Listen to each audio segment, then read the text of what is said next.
Episode 3, Petunjuk dari masa lalu, keesokan harinya. Meskipun masih diliputi ketakutan, Andi, Rian, Mira, dan Gilang kembali ke benteng Otanaha. Kali ini mereka membawa Pak Baco dengan senter di tangan. Mereka berjalan menuju lokasi batu tempat Gilang melihat tulisan aksara Arab.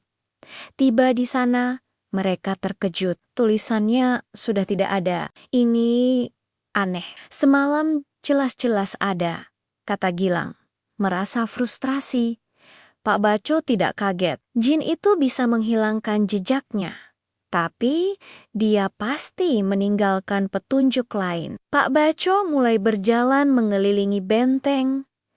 Matanya mengamati setiap detail. Ia menunjuk ke arah salah satu dinding yang runtuh. Di balik tumpukan batu, terlihat ukiran kuno yang nyaris tak terlihat. Ukiran itu menggambarkan seorang pria yang sedang berlutut di depan sosok wanita bermahkota, sambil memegang sebuah keris. Ini adalah lambang perjanjian? Jelas Pak Baco, pria itu adalah nenek moyangmu Gilang, dan wanita itu adalah jin penjaga benteng. Gilang tidak percaya. Ia mengambil foto ukiran itu dengan ponselnya dan mengirimkannya ke ayahnya di Jakarta.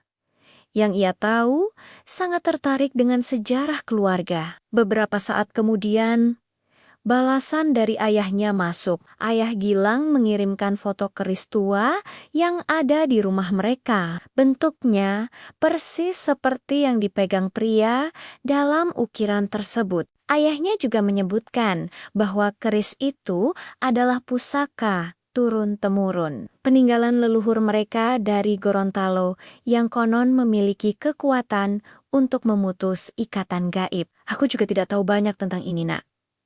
Tapi kakekmu pernah bilang, jika suatu saat benteng memanggil, bawalah keris ini, tulis ayahnya. Gilang terdiam, menyadari bahwa ia punya keris itu di dalam tasnya.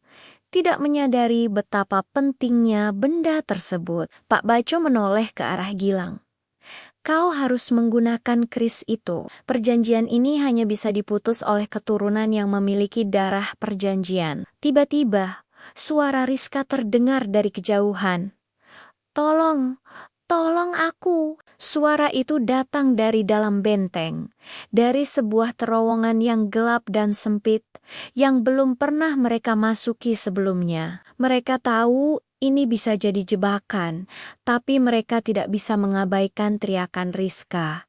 Mereka pun masuk ke dalam terowongan, bertekad untuk menyelamatkan Rizka dan mengakhiri semua ini. Namun, mereka tidak tahu apa yang menanti di ujung terowongan itu. Apakah mereka akan berhasil menyelamatkan Rizka? Dan akankah keris pusaka itu benar-benar bisa memutus perjanjian kuno? Kisah ini akan berlanjut di episode selanjutnya.